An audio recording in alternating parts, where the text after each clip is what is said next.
Бүгінгі екінші сабақта қарастыратын тақырыбымыз скаляр және векторлық шамалар. Біз скаляр шама деген не, векторлық шама деген не деген сұраққа жауап беретін боламыз. Және векторлық шамаларға қандай амалдар қолдануға болады, соны да қарастырамыз. Ең алдымен бірінші векторлық шама деген не екендігін біліп алайық. Векторлық шамаға v жылдамдық, f күш, бұлар векторлық шамаға жатады. Яғни векторлық шама дегенде белгіленуінде кез келген физикалық шаманың белгіленуі мысалы v болса, соның төбесіне стрелка қойылады. Ал енді бұл нені көрсетеді? Векторлық шаманың скаляр шамадан қандай айырмашылығы бар? Скаляр шама деген ол масса m болмаса t уақыт. Бұлар скаляр шама. Ал енді v деген жылдамдық болса, ол мысалы 20 км сағат. Яғни сан мәні бір шамасы бар. 20 км сағат. Яғни сағатына 20 км жүретіндігін көрсетіп тұр. Және бұл векторлық шама болғандықтан қай бағытта қозғалып жатыр. Яғни қай бағытта оның жылдамдығы бар екендігін көрсетеді. Яғни бағыты бар. Күштікі де дәл солай. 5 ньютон күш түсіріліп тұрса, яғни ол қай бағытта күш түсіріп тұрмыз біз? Біз мына тақтаға былайына дәл бетіне перпендикуляр күш түсіріп жатырмыз ба? Жоқ, жанынан арғы бетке күш түсіріп жатырмыз ба? Яғни 5 ньютон күш бар, сан мәні бар, және қай бағытқа бағытталған, соны көрсетеді. Яғни осындай екі жағдайды қарастыратын шамаларды векторлық шамалар деп атаймыз. Ал скаляр шамалар ол тек сан мәні ғана бар, яғни бағыты жоқ. Мысалы уақыт 1 сағат, ол тек сан мәні, яғни шамасы ғана бар, бағыты жоқ. Масса да дәл солай, бағыты жоқ, тек қана сан мәні бар. Ал енді мынау массамыз бізде салмақпен шатастырып алуға болмайды. Салмақ дегеніміз не? Салмақ деген ол кез келген массасы бар заттың жердің тартылу өрісінің әсерінен жерге бір белгілі бір күшпен тартылып тұрады. Сол тартылған күштің әсерінен ол жердің бетіне немесе таразыға белгілі бір күшпен әсер етеді. Сол қаншалықты күшпен әсер еткендігін салмақ деп атаймыз. Яғни тірекке немесе аспаға түсірілген күш. Оның бағыты бар. Сондықтан салмақ пен массаның айырмашылығы осындай. Векторлық шама болғандықтан бұлардың сан мәнін қалай табамыз? Яғни мысалы а векторы берілсе, а векторы оның модулі, яғни сан мәні ол осылай белгіленеді. Бұны математика курсынан білесіңдер. Мына белгіде екеуі бір зат деген сөзді білдіреді. Яғни екеуі де бірдей деген сөз ғой. Мынаның орнына мынаны да жазуға болады, ананың орнына мынаны да жазуға болады деген сөз осы. Яғни мынау сол вектордың сан мәнін көрсетеміз. Векторлық шаманы белгілеген кезде, мысалы мынау а векторы болса, оны біз а төбесіне сызықша қойып қоюға болмайды. Себебі физикада бұндай аның үстіне бұндай сызықша қойып қою орташа мәнін білдіреді. Сондықтан бұл жерге өзімізге тиісті стрелкамызды қоюымыз керек. Ал енді қарастыратынымыз векторларды скалярға көбейту. Яғни а векторы берілсін бізде, а векторы тең болсын бір к көбейтілген б векторына. Яғни мынау бір скаляр шама. Яғни бір 5, 6, 7 деген сияқты бір жай сан. Ал мыналар векторлық шамалар. Екеуі теңесіп тұрсын. Енді осында модульдарын қарайтын болсақ, а векторының модулі осылай белгіленеді деп жаңа айтылды. Тең к модульда көбейтілген б модулі.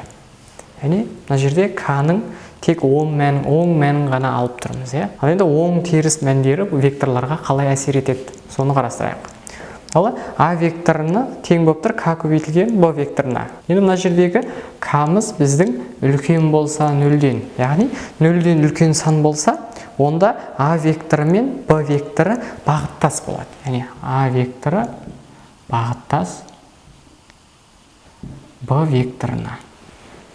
Ал енді к біз кіші болса нөлден, яғни минус таңбалы сан болса, онда а векторымыз біздің қарама-қарсы болады б векторына. Яғни бір-біріне ана вектор, а вектор былай бағытталсын, дәл қарама-қарсы бағытталады б векторы. Ал енді егер к тең 0 болып қалса, онда не болады? Онда векторымыз біздің санға теңеспейді, яғни вектор ол санға тең болмайды. Сондықтан а векторымыз тең болады нөлдік векторға. Яғни оның бағыты жоқ. Нөлдік векторға. Бұл жерде А векторы тең 0 немесе тең 7 деген сияқты санға теңестіріп қоюға болмайды. Вектор тек векторға ғана тең болады. Ал енді мынандай мысалды қарастырайық. Б векторы тең болып тұр 3 көбейтілген А векторына. Бұны біз қалай сызуымызға болады? Соны сызып көрейік. Мынау бір біздің А векторымыз болсын. Бұның ұзындығы, вектордың ұзындығы біздің дәптеріміздің 2 тор көзі деп ойлаңдар. Енді сонда мынау А векторы осындай 2 бөліктен 2 бөлік болса, онда Б векторының ұзындығы қандай дейді? Б ұзындығы 3 еселенген осы А векторы дейді. Яғни 2 тор көз көбейтілген 3 тең 6 тор көз болады. 1, 2, 3, 4, 5, 6. 6 бөліктен шығады. Мынау Б векторы. Яғни екеуі бір бағытта бағытталған. Өйткені таңбалары бағыттас.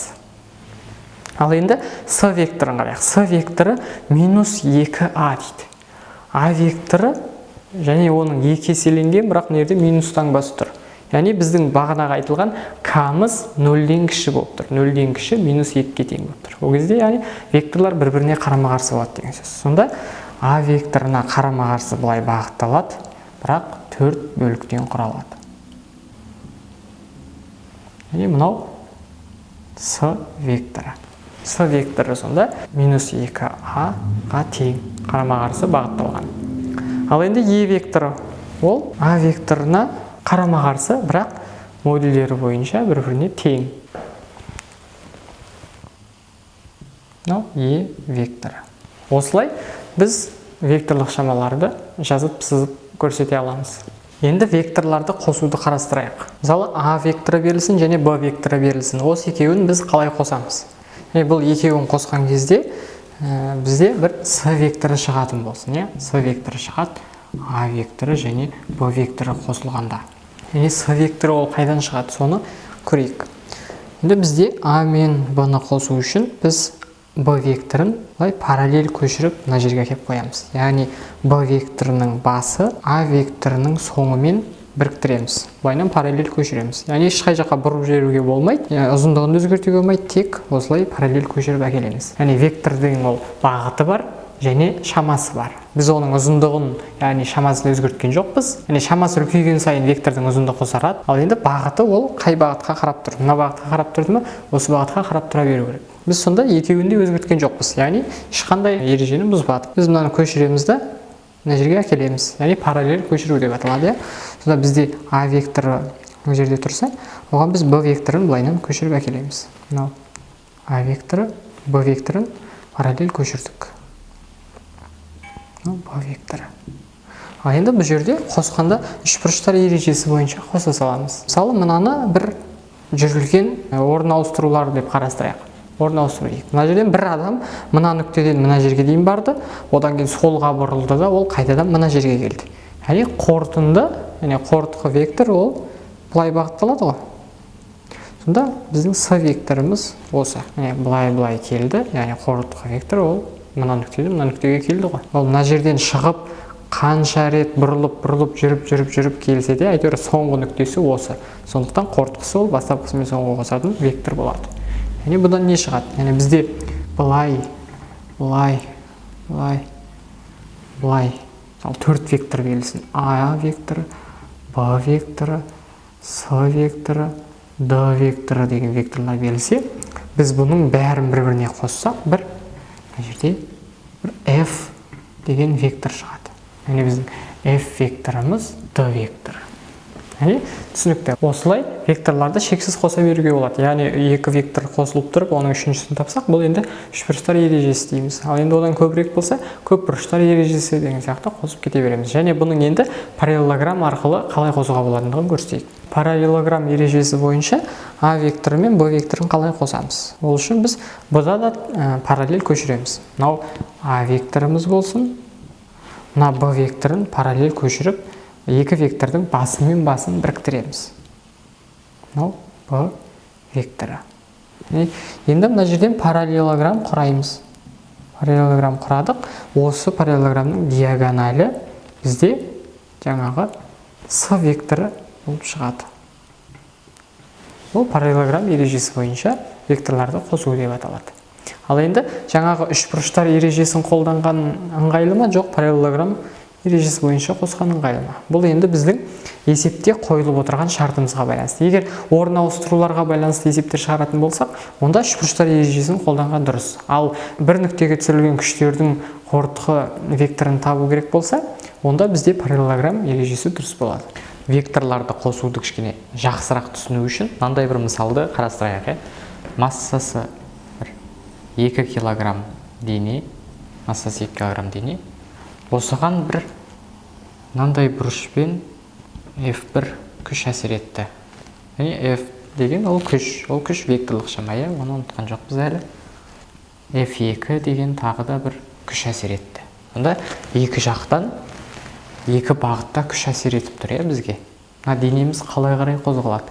Оны табу үшін бізге мына екі вектордың қорытқы векторын табу керек. Яғни екі күштің қосындысы қалай болатындығын шығаруымыз керек. Біз параллелограмм ережесін осындайда қолданамыз. Мына векторды көшіреміз, ешқандай бағытын, ештеңесін өзгертпей. Сонда мынау F2 векторы болды. Мына векторды былай көшіреміз, сонда F1 векторы былайынан көшірілді. Ал енді осылардан параллелограмм құраймыз. Параллелограмм құрадық. Енді осы параллелограммның диагоналінің бойымен қорытқы вектор бағытталады. Яғни бір FR деген қорытқы вектор бағытталады. Мына екі күштің қорытқысы былай бағытталып тұр. Біздің денеміз сол күштің бағытымен қозғалады деген сөз. Яғни ол былай қарай да қозғалып кетпейді, былай төмен қарай да қозғалып кетпейді. Себебі мына екі күш бір-бірін теңгеріп, осылай тек қорытқы вектордың бағытында ғана денеге қозғалыс бере алады. Сабақтарымыздың ешқайсысын жібермей көріп жүрсеңіздер, бұған қатысты көптеген есептерді шығаратын боламыз. Осымен сабақ аяқталды. Ойларыңызды түсінбей қалған жерлер болса, төмендегі комментарийға жазып, ал біз 100% қарайтын пікірлеріңізді білдіргілеріңіз келсе, онда видео пікір жібересіздер. Видеоға өздеріңізді түсіріп тұрып, оқу барысы қалай болды, қалай болып жатыр, не ұнады, не ұнамады, видеоға түсіріп жіберсеңіздер, біз міндетті түрде көріп шығамыз. Осымен сабақ аяқталды.